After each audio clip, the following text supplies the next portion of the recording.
2 officiers ont traîné un homme latino silencieux jusqu'au tribunal. Ils se sont moqués de son nom et ont raillé son silence jusqu'à ce qu'il dépose un insigne du FBI sur l'estrade, bouleversant ainsi tout le tribunal. Le shérif a à peine levé les yeux quand il a crié le nom d'Eduardo Herrera. Un murmure silencieux a parcouru la salle d'audience, mais personne n'a bougé jusqu'à ce qu'un homme latino grand et bien rasé, en costume gris froissé, se lève du dernier banc et avance dans l'allée centrale. Il marchait sans hâte, d'un pas tranquille et délibéré. Sans avocat, sans mallette, sans suite, juste lui. 2 officiers en uniforme à l'arrière se sont penchés l'un vers l'autre. C'est lui, a chuchoté l'un. Ça doit être. Regarde-le. Probablement un de ces faux citoyens souverains qui va dire au juge que les lois ne s'appliquent pas à lui. L'autre a retenu un rire. Tu sais combien de fois j'ai entendu ces conneries. Ils ont ri assez fort pour attirer l'attention de quelques personnes. Eduardo n'a pas bronché. Son visage est resté impassible, trop impassible, presque illisible, comme s'il avait déjà vécu ce moment précis. Le juge, un homme blanc âgé aux cheveux clairsemés peignés sur le côté et à la voix qui semblait appartenir à une station de radio locale, a ajusté ses lunettes et a examiné le dossier devant lui. Sonor Herrera, a-t-il dit en tournant une page, vous êtes accusé de non-conformité lors d'un arrêt légal. Est-ce exact? C'est ce que dit le rapport, a répondu Eduardo. Et vous n'avez pas de représentation légale présente aujourd'hui. Je n'en ai pas besoin. Plus de rire à l'arrière.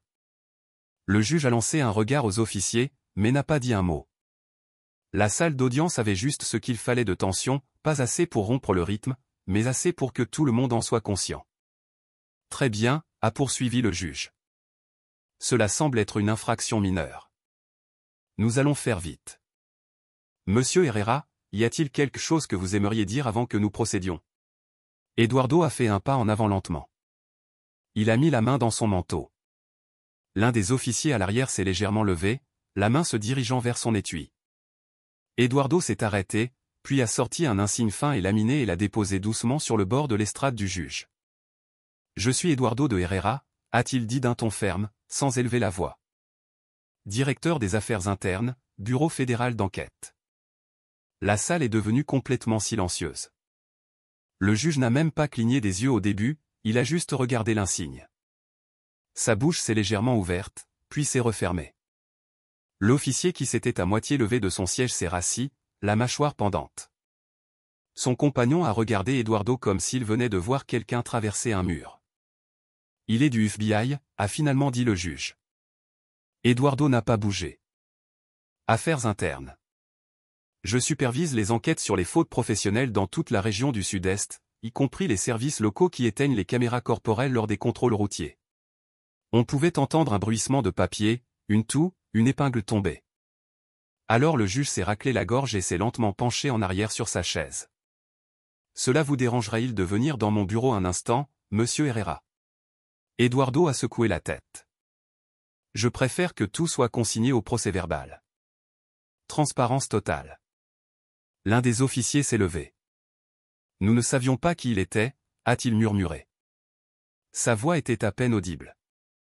Eduardo s'est tourné vers eux, non agressivement, juste en les regardant, en les étudiant. Vous n'avez pas demandé, a-t-il répondu. Mais ce silence, non, il n'a pas duré longtemps, car derrière les portes closes et les bouches ouvertes, les nouvelles voyagent vite, et cette fois, elles allaient droit au sommet. Il était un peu après 22h30 quand Eduardo a quitté l'autoroute 83, près de Laredo, Texas. Il avait roulé toute la journée, visitant de petits services le long de la région frontalière, des services marqués par des rapports irréguliers, des registres inconsistants d'utilisation de la force et, plus récemment, des caméras corporelles suspectement fréquemment défectueuses. Sa voiture de location était une Toyota Camry argentée, basique, discrète, sans rien de flashy. Il l'avait choisie pour une raison. Eduardo n'annonçait pas qui il était. Il préférait l'observation silencieuse. Ce soir-là, il se dirigeait vers un petit motel sur Rio Grande Boulevard, quand des lumières rouges et bleues se sont allumées derrière lui. Il a soupiré, ralenti et s'est garé sur le bas-côté. Dans le rétroviseur, 2 officiers sont sortis, tous 2 blancs, la trentaine, l'un avec le crâne rasé et une lampe de poche déjà à la main. Ils ne se sont pas approchés lentement. Le chauve a frappé fort sur la vitre côté conducteur sans attendre. Permis et papier. Eduardo a baissé la vitre à moitié. Quelle est la raison de l'arrêt, officier? Permis, papier, a répété le policier, plus sec cette fois. Vous n'avez pas utilisé votre clignotant lors de ce dernier changement de voie. Eduardo a regardé la caméra de bord dans le rétroviseur. Je suis assez sûr de l'avoir fait. Vous avez quelque chose à cacher, a interrompu le deuxième officier, apparaissant côté passager. Non, a répondu Eduardo calmement, mais j'aimerais savoir s'il s'agit d'un contrôle routier ou d'un interrogatoire. Ça ne leur a pas plu. L'officier chauve s'est penché en avant. Vous me donnez du fil à retordre? Sortez du véhicule. Je n'ai rien refusé, j'ai posé une question. Sortez, maintenant. Eduardo n'a pas bougé. Il a remis son permis. Eduardo Herrera, sans mention du FBI, juste l'identification d'un homme de San Antonio, Texas, propre et clair. Pourtant, il n'était pas satisfait. Où allez-vous? A demandé l'officier. Je ne peux pas dire. Vous ne pouvez pas ou vous ne voulez pas. Eduardo l'a regardé dans les yeux.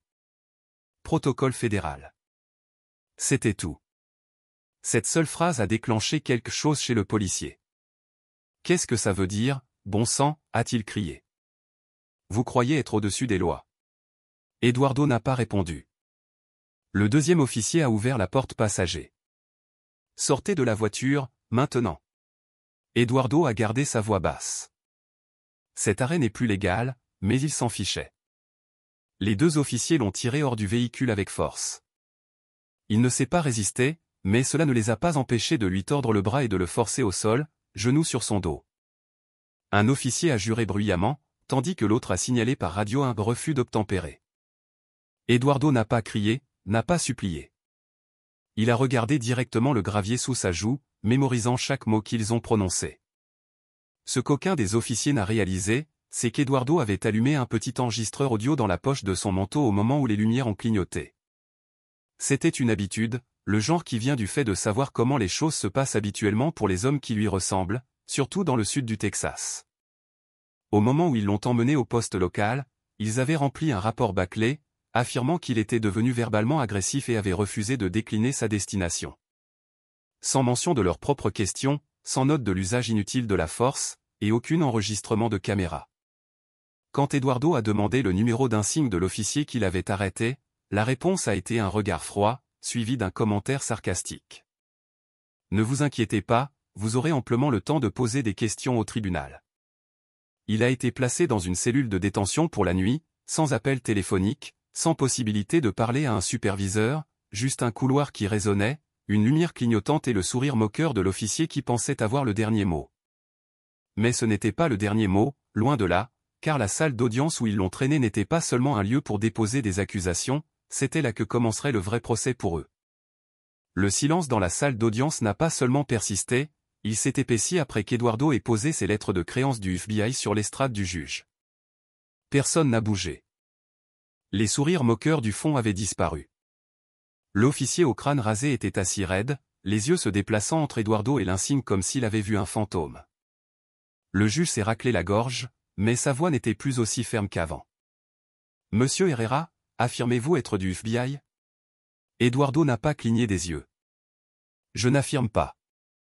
Je le suis. » Il a de nouveau pointé l'identification. Vous pouvez vérifier le numéro d'insigne auprès du bureau du directeur Miguel Castillo ou du bureau de l'inspecteur général à Washington. L'une des secrétaires, une femme nommée Margaret, avec 30 ans d'expérience et un sens aigu du drame judiciaire, s'est lentement levée. Votre honneur, voudriez-vous que je passe cet appel? Le juge a répondu presque trop vite. Oui, s'il vous plaît. Eduardo s'est écarté pour leur laisser de l'espace. Toute la salle d'audience était figée, observant. Même un petit enfant dans la galerie avait cessé de bouger. Personne n'était sûr de ce qui allait se passer ensuite. L'un des officiers, celui qui avait tiré Eduardo de la voiture, a chuchoté « Impossible. Ce type nous bluffe. » L'autre s'est penché plus près. Cet insigne a l'air réel. Cette carte d'identité avait l'air réelle. Si c'est réel, alors nous sommes foutus. Eduardo a entendu chaque mot, mais n'a pas répondu. Ses yeux étaient fixés sur le juge, qui semblait maintenant un peu plus petit derrière cette grande estrade. La secrétaire est revenue 5 minutes plus tard, tenant un petit carnet et mordillant l'intérieur de sa joue. Confirmé, a-t-elle dit, sans même regarder les officiers. Il est du FBI, Affaires internes, Division Sud-Est. Il est avec eux depuis 27 ans. Le grade correspond. La salle est redevenue immobile, mais cette fois ce n'était pas le silence de la moquerie, c'était la gêne des regards fuyants du juge, de la respiration courte de l'officier, du procureur qui n'avait soudain plus rien à dire. Eduardo a finalement parlé. « Je ne suis pas venu ici pour faire une scène », a-t-il dit calmement. « Je ne suis même pas venu ici pour déposer une plainte. J'étais en mission non officielle, voyageant dans des départements actuellement sous examen. Je n'ai pas offert volontairement ma carte d'identité parce que je n'étais pas obligé de le faire. J'ai donné mon permis, je suis resté calme et j'ai respecté la loi. » Sa voix ne s'est pas élevée, mais elle a rempli la pièce. « J'ai été agressé, jeté au sol, détenu pendant des heures sans motif. Mes droits ont été ignorés, mais j'ai documenté chaque mot et je sais exactement quelles procédures ont été violées. » Le juge s'est penché en arrière sur sa chaise, les mains fermement croisées. « Monsieur Herrera, je ne suis pas là pour vos excuses. » Eduardo l'a interrompu. « Je suis ici pour demander que les accusations soient immédiatement retirées et que les 2 officiers soient mis en congé administratif temporaire. Avec effet immédiat. En attendant une enquête fédérale. » Le procureur a ouvert la bouche, mais le juge a levé la main. « Accordé. » Les 2 officiers semblaient abasourdis. « Vous nous suspendez comme ça », a dit le chauve, presque en criant. Le juge n'a pas répondu. Eduardo s'est tourné pour leur faire face directement. « Il ne s'agit pas de moi », a-t-il dit. « Il s'agit de chaque personne que vous avez traitée comme si elle n'avait pas d'importance, de chaque citoyen qui n'avait pas d'insigne à sortir. J'en ai un. Et pourtant, j'ai fini le visage dans la terre. » L'un d'eux a fait un pas en avant. « Écoutez, nous ne savions pas qui vous étiez. » « D'accord, si nous avions su. » Eduardo a levé la main pour l'arrêter. « C'est ça le problème. » Mais Eduardo n'avait pas fini, loin de là, car l'insigne avait peut-être fait taire la pièce, mais la vérité était encore enfouie sous les papiers, les mensonges et les enregistrements des caméras corporelles qui n'existaient curieusement pas. La salle d'audience s'est vidée rapidement. La galerie s'est dispersée comme s'ils avaient assisté à quelque chose de radioactif. Les 2 officiers sont restés près de la sortie, les visages stupéfaits, pâles et incertains. Aucun n'a atteint son téléphone. Aucun n'a dit un mot. Ils sont juste restés là, figés par la prise de conscience que quelque chose d'irréversible venait de se produire. Dehors, l'humidité d'une matinée texane s'accrochait à tout. Eduardo ne s'est pas attardé. Il est allé directement à sa voiture de location, s'est assis sur le siège conducteur et, finalement, a laissé échapper un lent soupir. Il n'appréciait pas ces moments. Ils n'étaient pas satisfaisants, ils étaient lourds parce qu'ils signifiaient que quelqu'un avait encore échoué. Dans le petit service plus loin sur la route, le shérif Robert Mackenzie était assis derrière son bureau quand l'appel est arrivé. « FBI » a-t-il dit, tenant le téléphone contre son épaule. Ce type était du FBI. Son assistante, Carmen Valdez, se tenait près de la porte, les bras croisés, l'expression illisible. Elle avait vu le rapport d'arrestation. Quelque chose n'allait pas. « Oui, monsieur », a dit la voix au téléphone. Eduardo Herrera. Affaires internes. Robert s'est frotté le front. Vous me dites que 2 de mes gars ont arrêté un enquêteur fédéral et l'ont traîné au tribunal sans même vérifier les accréditations? Oui, monsieur. Il a raccroché le téléphone avec force et a regardé Carmen. Pourquoi diable personne ne m'a dit qu'il était du FBI? Elle a levé un sourcil. Peut-être parce qu'il n'a pas été traité comme tel. De retour au tribunal, le juge a tenu une réunion silencieuse à huis clos, sans enregistreur, sans procès-verbal, juste des chuchotements, des visages rouges et une inquiétude accablante quant à ce qui pourrait paraître dans la presse. Eduardo, quant à lui, était déjà au motel, assis sur le lit avec son ordinateur portable ouvert et une ligne d'appel sécurisée qui sonnait. La voix à l'autre bout était calme, mais directe. « Ça va ? » « Ça va », a répondu Eduardo, mais non. « Quelle est la situation ?» Il a tout expliqué, l'arrêt, l'agression, les caméras corporelles qui ne se sont jamais allumées, la détention nocturne. La voix à l'autre bout a soupiré. Est-ce le premier rapport de ce service? Non, a-t-il répondu. Nous en avons eu 3 autres au cours des 18 derniers mois. Toutes les plaintes ont été retirées. Un plaignant a déménagé d'État. Alors, faisons cela, officier. Démarrez l'inspection. Eduardo a hoché la tête, bien que l'autre homme ne puisse pas le voir. Vous voulez que je garde le silence? Plus maintenant. Plus tard dans la journée, l'officier Curtis Thompson, celui au crâne rasé, a tenté de réparer les dégâts. Il s'est présenté au poste en essayant d'avoir l'air décontracté, mais tout le monde a remarqué le changement, la fausse désinvolture dans sa démarche, la façon dont il évitait le regard de Carmen. Il a frappé à la porte du shérif. Vous avez 1 minute. Robert n'a pas levé les yeux. Faites vite. Écoutez, je ne savais pas qui il était. Si j'avais su. Je me fiche qu'il ait été un éboueur ou un fantôme, a interrompu Robert. Vous lui avez donné une chance de s'expliquer et vous l'avez quand même traité comme un délinquant de rue. Curtis est entré. J'ai paniqué. Il était vague. Il a commencé à parler de protocoles fédéraux. Nous avons déjà vu de fausses identifications, des types essayant de se faire passer pour des fédéraux. Robert l'a fixé. Et quand il vous a remis un vrai permis, vous l'avez simplement ignoré. Curtis n'a pas répondu. Robert s'est penché en avant. Comprenez-vous ce qui se passe si le DOJ envoie une équipe ici? Curtis a regardé le sol. Carmen, qui était entrée au milieu de la conversation, a croisé les bras. Non seulement vous avez tout gâché, vous nous avez tous mis sur le radar, et peut-être est-ce là où nous devrions être. Curtis l'a regardé, stupéfait. Vous êtes sérieuse? Je suis fatigué de lire des rapports qui ne correspondent pas aux fichiers des caméras corporelles. Je suis fatigué de voir des gens repartir d'ici plus brisés qu'ils ne sont arrivés. Robert n'a pas dit un mot, il est juste resté assis, la mâchoire tendue, le téléphone à la main, pensant à toutes les choses qui étaient sur le point de sortir. Mais s'il pensait que le pire était passé, il n'avait pas vu le fichier qu'Eduardo venait d'ouvrir sur son ordinateur portable, une liste de noms, de dates et de signaux d'alarme remontant à des années. Eduardo était assis au bureau du motel, les doigts glissant sur le clavier, les yeux concentrés, clignant rarement. Il ne travaillait pas sous l'émotion, il le faisait rarement. L'émotion brouille les choses. Au lieu de cela, il construisait une chronologie. Il savait déjà ce qui allait suivre. Il l'avait vu trop de fois, la lutte, les excuses, les pannes techniques soudaines. Il a cliqué pour ouvrir le portail officiel du département et a envoyé une demande formelle pour les enregistrements des caméras corporelles de la nuit de son arrestation, avec une date et une heure précises et professionnelles. Il n'a même pas eu à attendre 1 heure. Un courriel sec et défensif est arrivé. Nous sommes au regret de vous informer que les enregistrements de la caméra corporelle de l'incident du 14 mai ne sont pas disponibles en raison d'un dysfonctionnement technique. Nous examinons actuellement les registres de maintenance pour déterminer la source de la panne. Eduardo s'est penché en arrière et a laissé échapper un bref souffle par le nez. Pas un soupir, juste la confirmation d'un schéma. Une autre marque rouge dans un dossier qui s'épaississait d'heure en heure. Il a appelé le contact régional des preuves du DOJ et a demandé une vérification croisée du logiciel des caméras corporelles du service.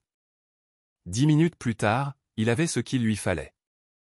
Ils ont eu 6 pannes au cours des 10 derniers mois, a déclaré l'analyste, lisant un registre. Toujours lors d'arrêts impliquant des conducteurs latinos ou afro-américains, jamais une seule fois lors d'exercices d'entraînement ou de violation du code de la route avec des automobilistes blancs. Eduardo n'a pas réagi, il a juste écrit. Au service, la tension montait. L'officier Thompson était assis à son bureau, fixant son écran comme s'il allait s'effondrer sous le poids de ce qu'il pensait. En face de lui, Carmen examinait les rapports archivés, sortant des dossiers qui n'avaient pas été touchés depuis des années. Elle a cliqué sur le 1er décembre. Un jeune homme, arrêté à 3 pâtés de maison de chez lui, a allégué qu'il avait été maltraité et a déposé une plainte. La caméra corporelle ne fonctionnait pas. Puis un autre, la même histoire, et un autre encore. Ses yeux se sont plissés. Ils ont vraiment cru que personne ne le remarquerait, a-t-elle murmuré. À l'arrière du service, le technicien informatique, un type nommé Kevin, qui restait généralement à l'écart, a reçu un message silencieux via le système de chat interne. Et, vérifie les journaux de caméra du 14 mai. Affaire Herrera, qui a accédé aux fichiers avant qu'ils ne disparaissent. Kevin a hésité. Il n'aimait pas s'impliquer dans ce genre de désordre, mais la curiosité a dépassé l'inconfort. Il a tapé quelques lignes, a effectué une recherche et a vu la réponse presque instantanément. Thompson, non pas une fois, mais 2 fois. 2 heures après l'arrestation et encore le lendemain matin, enregistrement de connexion supprimé, drapeau de révision évité. Kevin a regardé l'écran pendant un long moment, puis a imprimé le journal et l'a glissé dans une enveloppe. Il ne l'a pas envoyé électroniquement. Il s'est rendu au bureau de Carmen lui-même. Elle l'a ouverte. Sa mâchoire s'est crispée. « Merci », a-t-elle dit doucement. Kevin n'a pas répondu, il s'est retourné et est parti sans un mot. Au moment où Eduardo est entré dans le département le lendemain matin, portant le même costume et tenant un petit dossier en carton, l'officier de la réception avait l'air d'avoir vu un ouragan sous forme humaine. « Agent Herrera », a bégayé l'homme. « Nous ne nous attendions pas à vous. »« Je ne suis pas là pour causer des problèmes », a dit Eduardo. « Je suis là pour confirmer des schémas. » Il s'est dirigé directement vers l'aile des opérations sans attendre la permission. Les gens se sont écartés, il a frappé une fois à la porte du bureau du shérif et est entré. Robert a levé les yeux, visiblement épuisé. « Je suppose que vous avez reçu notre courrier. » Eduardo a posé le dossier sur le bureau. « J'ai également obtenu les journaux d'accès. » Robert ne l'a pas touché. « Quelqu'un est entré dans le système, » a dit Eduardo, et a manuellement supprimé les enregistrements de la caméra après l'arrestation, avant l'audience. « Voulez-vous deviner qui ?» Robert s'est frotté les yeux. « Nous enquêtons. »« Non », a dit Eduardo, d'une voix calme mais solide. « Vous ne l'êtes pas. »« Moi, oui. » Il s'est tourné pour partir, puis s'est arrêté. « Je suggère que vous ayez l'insigne et l'arme de service de l'officier Thompson prêt pour la fin de la journée.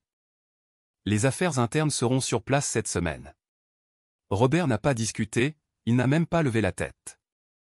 Mais quand Eduardo est sorti dans le couloir, il savait que Thompson n'était pas le seul à avoir laissé des empreintes. Et l'inspection ne concernait plus seulement cette nuit-là, elle concernait tout ce qu'ils avaient essayé d'enterrer.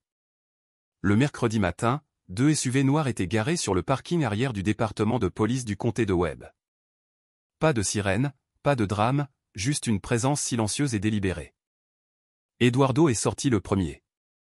Il a été rejoint par 2 agents de Washington, Grace Mendoza, une stratège en conformité aux yeux d'acier, et Nathan Cole, un expert en criminalistique numérique qui ne parlait que si c'était absolument nécessaire. Ils n'étaient pas là pour faire du bruit, ils étaient là pour retourner chaque pierre. À l'intérieur, l'atmosphère avait changé. Les officiers qui se pavanaient autrefois observaient maintenant en silence derrière les écrans. Robert Mackenzie avait à peine dormi. Les seules personnes qui parlaient en phrases complètes étaient Eduardo et son équipe. Grace a pris en charge la salle des archives, demandant des dossiers disciplinaires, des données sur les contrôles routiers, des évaluations du personnel et des rapports d'IA. Tout ce qui laissait une trace papier. Nathan a disparu dans la salle des serveurs avec Kevin, le technicien informatique, qui lui a donné accès au système sans résistance. Eduardo s'est assis avec Carmen dans un petit bureau à l'arrière. Elle avait un ordinateur portable ouvert avec des dizaines de fenêtres remplies d'anciens rapports. Son expression était tendue, concentrée. « Tout ceci se ressemble », a-t-elle dit. Arrêt, allégation d'agression, caméra corporelle éteinte, rapport vague, pas de suivi. Eduardo a hoché la tête lentement. Il ne s'agit pas d'une mauvaise décision, il s'agit de culture, de ce qui est ignoré, de ce qui est caché, de ce que tout le monde apprend à appeler normal. Elle a tourné son écran vers lui. Ici, en mai de l'année dernière, un homme arrêté après le travail, il allait qu'on lui a demandé de sortir de la voiture sans raison, sans amende, sans arrestation, mais le rapport indique qu'il n'a pas obtempéré. Eduardo a examiné, le même langage à chaque fois. Dans le couloir, Grace est entrée dans le bureau de Robert sans frapper. « J'ai besoin de la documentation de formation de votre service sur l'usage de la force, le protocole d'escalade et la politique de fonctionnement des caméras. » Robert avait l'air de vouloir discuter, mais il ne l'a pas fait. Il a désigné une armoire. « Tout est là. Prenez ce dont vous avez besoin. » Grace a ouvert les tiroirs, a examiné les documents et a soupiré. « C'est vieux de 4 ans. » Robert n'a rien dit. Pendant ce temps, Nathan agissait vite. Les fichiers étaient clonés, les journaux des caméras extraits et les vidéos supprimées reconstruites à partir de systèmes de sauvegarde dont les officiers ne connaissaient même pas l'existence. Quand il a trouvé 2 vidéos étiquetées comme incomplètes, il les a immédiatement signalées. L'une d'elles avait de l'audio. C'était d'une patrouille, à peine 1 minute, mais suffisant. Vous avez quelque chose, a demandé Eduardo quand Nathan lui a tendu les écouteurs. Eduardo a écouté attentivement. Le clip était granuleux, mais clair. Où allez-vous? Je ne peux pas dire. Vous ne pouvez pas ou vous ne voulez pas. Protocole fédéral. Le claquement d'une portière qui s'ouvre, la précipitation du mouvement, le frottement du gravier, un grognement. Eduardo a levé les yeux. C'est suffisant. Il est allé directement au bureau de Robert, où Grace examinait toujours des dossiers. Nous émettons une injonction de conformité, a déclaré Eduardo. Aucun officier de ce département ne doit participer à des opérations sur le terrain tant que l'examen n'est pas terminé. Robert s'est penché en avant, la voix basse. Vous nous fermez temporairement? Vous maintiendrez votre service en fonctionnement, seulement les urgences, mais à partir d'aujourd'hui votre département est sous surveillance fédérale, a répondu Eduardo. Robert a exhalé par le nez. Vous savez ce que cela va nous faire? Eduardo n'a pas bougé. Vous savez ce que ne pas faire? Cela a déjà été fait. La porte s'est refermée derrière lui alors qu'il sortait. En bas, les officiers ont évité son regard, même ceux qui ne l'avaient jamais rencontré auparavant. Carmen l'a trouvé au bas des escaliers. J'ai sorti les registres de plainte, a-t-elle dit. Il y a un schéma dans les refus. La plupart des rapports ont été classés sans suite sans une seule interview. Eduardo a levé un sourcil. Qui les a signés? Elle lui a tendu la liste. Le nom de Curtis Thompson apparaissait encore et encore. Il a plié le papier, l'a mis dans la poche de son manteau et s'est tourné vers la sortie. Bon travail, a-t-il dit à Carmen. Elle a eu l'air presque surprise. Vous croyez que ça changera quelque chose? Eduardo s'est arrêté à la porte. Ça dépend. Mais le changement ne dépendait pas seulement de la paperasse. Cela dépendait de ce que les gens feraient quand tout serait révélé, et pour la fin de la semaine, ils seraient obligés de tout affronter. Le vendredi matin, l'histoire avait dépassé les marches du tribunal. Les stations d'information locales l'ont d'abord reprise, de petits segments, principalement de la spéculation. Puis est venu le clip vidéo granuleux du microphone de la patrouille, mais indubitable. Et finalement, la voix off, protocole fédéral. Cette phrase a résonné dans les salons de coiffure et les bancs d'église. Ce n'était plus seulement une phrase, c'était une question, qu'est-il réellement arrivé au café Frontra? Un groupe d'hommes plus âgés se penchait sur des tasses de café, discutant à voix basse. Je vous dis, ils ont arrêté cet homme sans raison. Ils pensaient que c'était juste un autre type qu'ils pouvaient intimider. Eh bien, s'il n'a pas montré de pièce d'identité. Si, il l'a montré. Le permis était propre et pourtant, ce n'est pas comme ça qu'on traite quelqu'un, peu importe qui il est. De l'autre côté de la ville, au petit centre communautaire de Jefferson Avenue, un groupe de parents s'est réuni officieusement après l'école. Ils étaient fatigués d'avertir leurs enfants de ce qu'il fallait dire et comment agir s'ils étaient un jour arrêtés, fatigués d'expliquer que le respect ne vous garde pas toujours en sécurité. Dans l'après-midi, une assemblée municipale a été convoquée à court préavis. La salle était pleine. Les gens sont arrivés tendus, certains en colère, d'autres confus, certains cherchant juste des réponses. Le maire, un homme blanc âgé nommé Harold Mitchell, a pris la tribune avec des mains tremblantes. Nous sommes conscients de l'enquête. Nous coopérons avec les autorités fédérales et nous apporterons des changements. Une femme à l'arrière s'est levée. Son nom était Rosa Moral et son fils avait déposé une plainte 2 ans auparavant qui n'avait abouti à rien. Allez-vous rouvrir tous ces vieux dossiers? A-t-elle demandé d'une voix ferme. Nous examinons cela, a répondu Harold. Non, a-t-elle dit. N'examinez pas, agissez. Des applaudissements ont éclaté, dispersés, mais réels. Eduardo est resté près de l'arrière, les bras croisés. Il n'était pas là pour parler, il voulait écouter. Carmen est arrivée à mi-chemin et s'est glissée à ses côtés. Je ne pensais pas que tant de monde viendrait, a-t-elle murmuré. Ils viennent toujours, a répondu Eduardo, quand ils cessent d'avoir peur du silence. Un par un, les gens ont pris le micro. Un adolescent a parlé d'avoir été arrêté en rentrant de l'entraînement de football. Une mère célibataire a décrit avoir été arrêtée 2 fois la même semaine, en lui demandant si la voiture était la sienne. Un homme âgé a raconté une histoire que personne n'avait jamais entendue auparavant, comment en 1989 il avait été arrêté, menotté et relâché sans un mot, juste comme ça. Aucune de ces histoires n'a fait les nouvelles auparavant, mais ce soir, la salle a écouté. Puis, de manière inattendue, le shérif Robert s'est dirigé vers le micro. La foule s'est instantanément calmée. Il semblait plus vieux que d'habitude, ou peut-être juste exposé. J'ai été dans les forces de l'ordre pendant 31 ans, a-t-il commencé. Et je mentirais si je disais que je n'ai pas manqué à certains d'entre vous. Il s'est arrêté. Il a regardé Eduardo. Nous ne savions pas qui était Monsieur Herrera, mais ce n'est pas le problème. Le problème, c'est que nous nous fichions de qui vous étiez.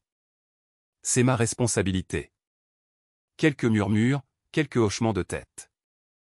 Nous allons rouvrir les plaintes classées sans suite, a-t-il poursuivi. Nous travaillerons avec la supervision fédérale et quiconque faisant partie de ce schéma sera tenu responsable, moi y compris.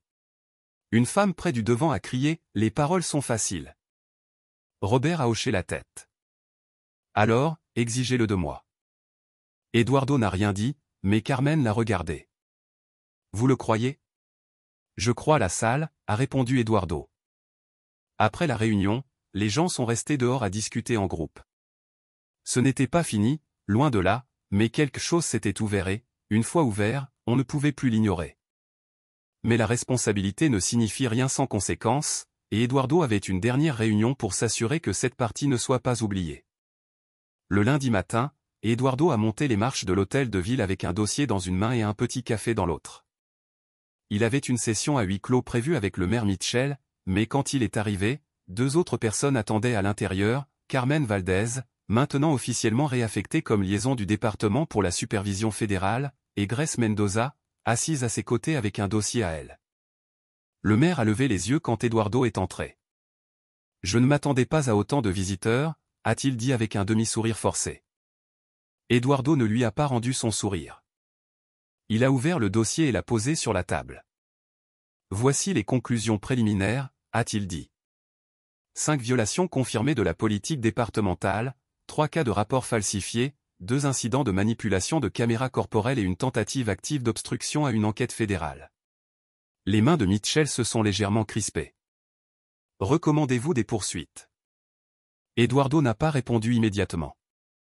Il a regardé Grace, qui a fait un subtil hochement de tête. Nous recommandons un audit complet du personnel, a déclaré Grace. Avec effet immédiat. Et le renvoi de l'officier Curtis Thompson. Mitchell a respiré. Vous me demandez de licencier l'un de nos officiers de patrouille les plus expérimentés? Nous vous demandons de restaurer la confiance dans un système qui est cassé depuis trop longtemps, a dit Eduardo. Carmen s'est penchée en avant. Nous vous demandons également de prendre une décision, protéger un homme qui a enterré des plaintes et falsifié des rapports, ou soutenir la communauté qui vient d'exiger le changement. Mitchell a regardé la table. Pour une fois, il n'y avait pas d'issue facile. Aucune déclaration de presse ne réglerait cela. Aucune suspension silencieuse ne satisferait ce qui avait été dit à voix haute, en public et consigné au procès-verbal. Finalement, il a hoché la tête. Je délivrerai la lettre de licenciement aujourd'hui. Eduardo a fermé son dossier et s'est levé. Nous surveillerons la conformité. Toute manipulation ou retard supplémentaire sera transmise au bureau central. La réunion s'est terminée en silence, mais son poids a persisté. Quand Eduardo est sorti, il n'est pas allé directement à sa voiture. Au lieu de cela, il a traversé la place voisine. Les gens étaient dehors, certains faisant des courses, d'autres simplement assis sur des bancs, faisant semblant que c'était une journée normale. Dans un coin, il a vu un petit groupe d'élèves du lycée. L'un d'eux, un garçon en sweatshirt bleu, a fait un petit signe de tête à Eduardo, juste un signe, mais différent de ceux qu'il avait vus auparavant. Celui-ci contenait de la reconnaissance, du respect, pas de la peur. Eduardo a rendu le geste et a continué à marcher. De retour au service, l'officier Thompson a été convoqué au bureau de Robert sans explication, sans débat, juste un avis imprimé signé par le maire, avec effet immédiat.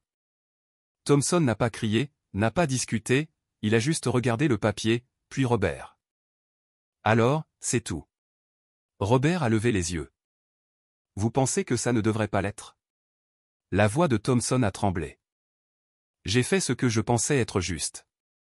Vous ne saviez pas, vous vous en fichiez, a dit Robert. C'est ça qui vous a foutu en l'air. Thomson est parti par la porte arrière. Personne ne l'a revu ce jour-là. Carmen est restée dans le couloir, observant le service changer autour d'elle. Certains visages étaient soulagés, d'autres étaient amers, mais le changement se produisait silencieusement, constamment. Eduardo est revenu ce soir-là pour finaliser une dernière partie du processus, une réunion avec le maire, le shérif et 2 représentants du DOJ pour commencer à rédiger de nouveaux protocoles départementaux, des examens obligatoires, des audits de caméras corporelles et des systèmes de signalement communautaire. Personne n'a applaudi, aucune bannière n'a été accrochée, mais le travail avait vraiment commencé. Dehors, tandis que le soleil plongeait sous les toits, Eduardo a passé un dernier appel. Sa voix était fatiguée, mais ferme. « Envoyez-moi le prochain emplacement », a-t-il dit. Il y a eu une pause de l'autre côté. « Oui, déjà », a répondu Eduardo. « Déjà. » Mais avant de faire ses valises et de partir, il s'est assis un instant, pensant non pas au titre sur son insigne, mais à la facilité avec laquelle les gens oubliaient que le respect n'a rien à voir avec ce que l'on porte, ou ce que l'on conduit, ou si l'on a une suite. Il s'agit de ce que l'on fait quand personne ne regarde, et de qui l'on choisit d'être quand le monde présume le pire. Parfois, la leçon n'est pas dans le bruit, elle est dans le silence qui suit, dans la façon dont une pièce change quand quelqu'un cesse de rire, dans la façon dont un village marque une pause après des années à faire semblant que tout va bien. Eduardo n'avait pas besoin de faire un grand discours. Il n'était pas intéressé par les gros titres. Ce qui comptait, c'était ce que les gens faisaient quand ils pensaient que personne ne les tiendrait jamais responsables. De retour au motel, il s'est assis sur le bord du lit. Les chaussures toujours aux pieds, les téléphones sonnant avec des suivis de décès. Il a coupé les notifications. Non par défi. Il avait juste besoin d'une seconde, un petit moment pour se rappeler pourquoi cela comptait encore après tant d'années. Ce n'était pas parce qu'il voulait la justice pour lui-même, ce n'était pas de cela qu'il s'agissait. C'était pour ceux qui n'avaient pas d'insigne. C'était pour l'enfant qui rentrait de l'entraînement et ne comprenait pas pourquoi on lui avait demandé de vider son sac à dos. Pour la mère qui a été arrêtée jusqu'à 21h et a vu son enfant pleurer sur la banquette arrière, pendant que l'officier fouillait son coffre sans raison. Pour l'homme âgé qui n'avait jamais dit à personne qu'un couple d'officiers l'avait plaqué sur le capot de sa voiture en 1989 pour avoir grillé un panneau stop sans s'arrêter complètement. Aucun d'eux n'a pu dire « Je travaille pour le FBI ». Aucun d'eux n'avait un enregistreur dans sa poche. Ils sont juste rentrés chez eux, n'est-ce pas? Ce qu'Eduardo avait fait dans cette salle d'audience n'était pas de prouver qu'il avait du pouvoir, c'était de l'utiliser de la bonne manière, silencieusement, précisément, sans colère, sans ego, mais avec un but. Le respect n'a pas besoin d'être bruyant, il ne se nourrit ni des uniformes ni des titres. Il naît de la reconnaissance de l'humanité chez l'autre, avant même de juger sa valeur, avant de décider qui mérite d'être entendu ou ignoré. Lorsqu'Eduardo a franchi les portes de cette salle d'audience, les rires ont fusé. On riait de son apparence, des suppositions que l'on projetait sur lui, mais ce moment n'a pas défini Eduardo. Non, il a révélé ceux qui riaient, leurs regards, leurs limites. Ce qui s'est joué ensuite n'a pas été qu'une enquête, c'était un miroir tendu au département, au village, à tout un système. Car on ne répare jamais ce qui est brisé en prétendant que tout fonctionne encore. On répare en écoutant les voix étouffées, en redonnant de l'espace aux histoires qu'on avait rejetées, en tenant chacun responsable de ses actes, et surtout en refusant que d'autres noms disparaissent à jamais dans l'ombre d'un dossier classé sans suite. Alors, si un jour vous avez été sous-estimé, rappelez-vous ceci, votre silence n'est pas une faiblesse, et votre calme n'est pas une reddition. Parfois, celui qui parle le moins dans une pièce est celui qui porte le fardeau le plus lourd. Et si un jour vous vous trouvez en position de prendre la parole pour vous-même ou pour quelqu'un qui ne le peut pas, souvenez-vous, l'insigne ne fait pas l'homme, ce sont ses actes qui le définissent. Eduardo Herrera n'était pas un héros, et il n'avait pas besoin de l'être. Il lui suffisait d'accomplir son devoir, pleinement et honnêtement. Et peut-être quand ce monde où tant de visages oublient ce que signifie l'intégrité, cela est déjà assez. Si cette histoire vous a touché, ne la laissez pas mourir derrière l'écran. Partagez-la, parlez-en autour de vous, osez poser des questions, exigez davantage de votre communauté. Et si ce n'est pas encore fait, abonnez-vous, car des récits comme celui-ci ne sont pas de simples fictions, ce sont des rappels, et nous en avons cruellement besoin.